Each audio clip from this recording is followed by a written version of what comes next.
What up, YouTube? LTH back at you with a second video. Like I said, I would be back for this Eagles preview video. Well, also going to be known as the Battle Red preview. Since the Texans do have a short week, come Thursday, November 9th, they'll be rocking their Battle Red helmets, Battle Red jersey, and their white pants. I just wish they brought back their Battle Red pants this year, but it is what it is. Hopefully they can bring those back in the future, along with bringing on those white helmets, which will be clean, by the way. So let's get into it. I understand Houston had an abysmal outing today, and I gotta say it's not gonna get any easier.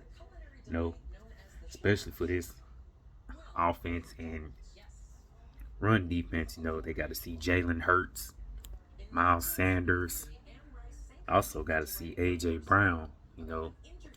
This and a team that recently acquired Robert Quinn from the Bears. I know they're going to be without Jordan Davis for 46 weeks, but that Eagles D-line is pretty good, pretty stacked. And only thing that could stop the Eagles defense from doing good is Jonathan Gannon. But it still don't get any easier for the Texans, who is now 1-5-1.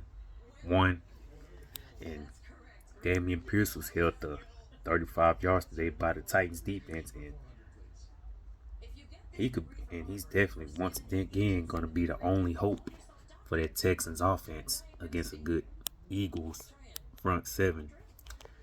And I know Nico didn't play today, but I hope Nico can play this game because he was pretty much missed today. I hope Nico can play Thursday. But like I said, I don't see this game being close at all. Because a team that put up 35 against the Steelers, and of course Jalen Hurts is coming home this Thursday, where he played high school football at Channelview High School. And the keys to beat this game is, of course, you got to run and feed Damian Pierce, and the O-line has to play a lot better.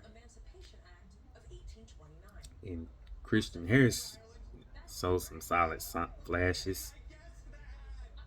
But the pass rush still sucks. Even though we got some sacks today, but it's not. You got a mobile quarterback in Jalen Hurts, who's known for who can be elusive. The keys to this is, take away the slants, because I know A.J. Brown and Smith's gonna be doing a whole lot of those, and they got a good ass tight end in Dallas Goedert. Got to take away him as well, which won't be easy. And of course, got to stop the run, which has been abysmal for this run defense. I wouldn't be surprised if this run defense get pimp slapped again I would say by both Jalen Hurts and Miles Sanders, by the way. And Davis Mills, I keep saying it over and over again. You got to read the blitzes better. And yeah, the O-line's got to do their job too and protect the Mills, but Mills got to know when to get rid of that ball.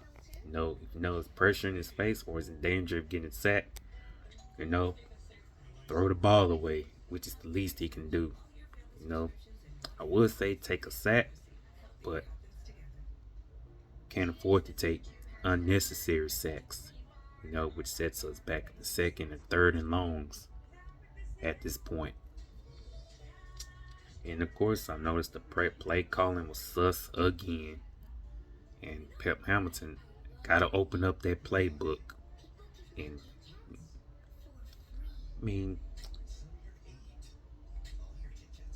they got to, at this point, Lovey's got to do a much better job. I like Lovey Smith, don't get me wrong, but Lovey has to do a better job of getting his team more prepared, because I noticed that the team that was more prepared was the team that won the game. And at this point, it hasn't been Houston. I mean, we could be like sitting at the top of the AFC South had we figured out how to score in the second half and come up with clutch stops on defense. But at this point, they find ways to stink it up when it counts.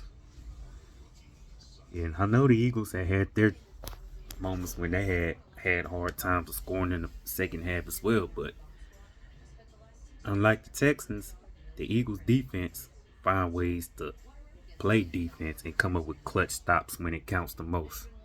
So if the Eagles, let's say that if the Eagles don't score in the second half but still come up with clutch stops on the Texans, hell, I wouldn't even be surprised at this point.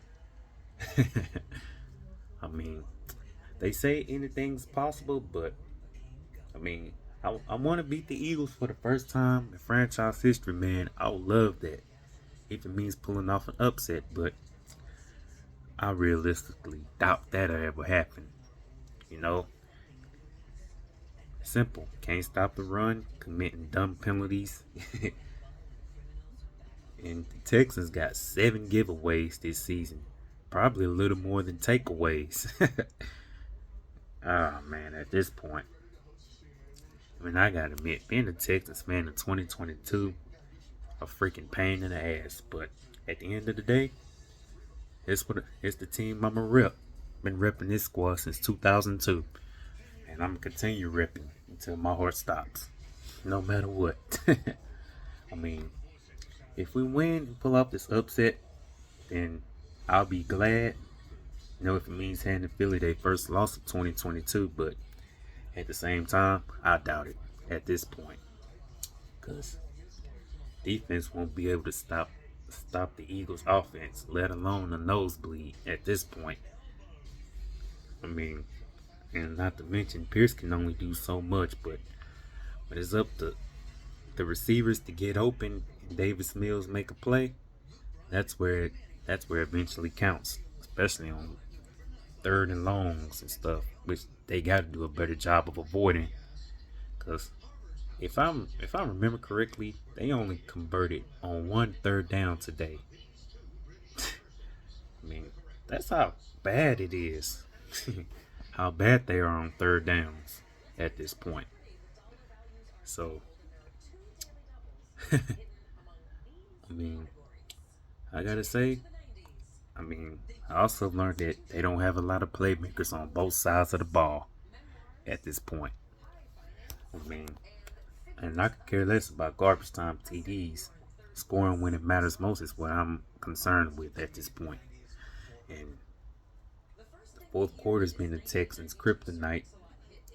I mean, dang. I mean, we'll see what happens, man.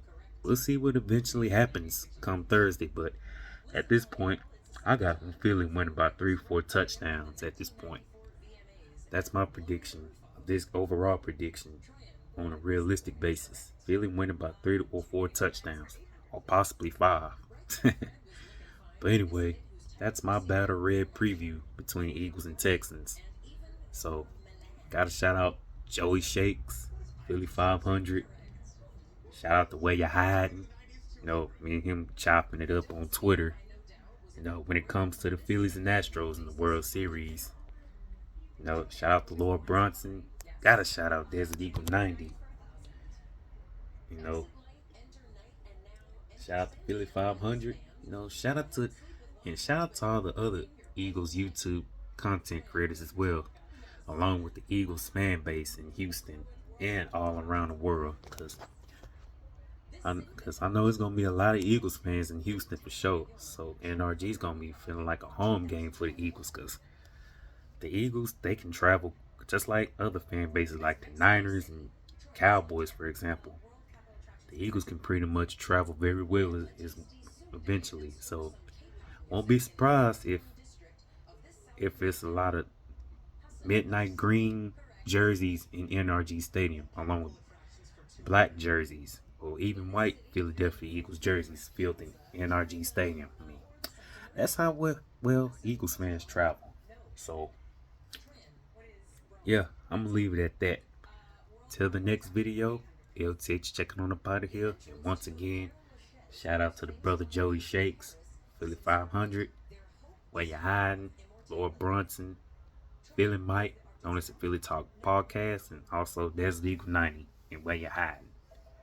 And and Philly Fan Always 2.0, shout out to you as well. So, always and forever, go Houston Texans. H-Town salute.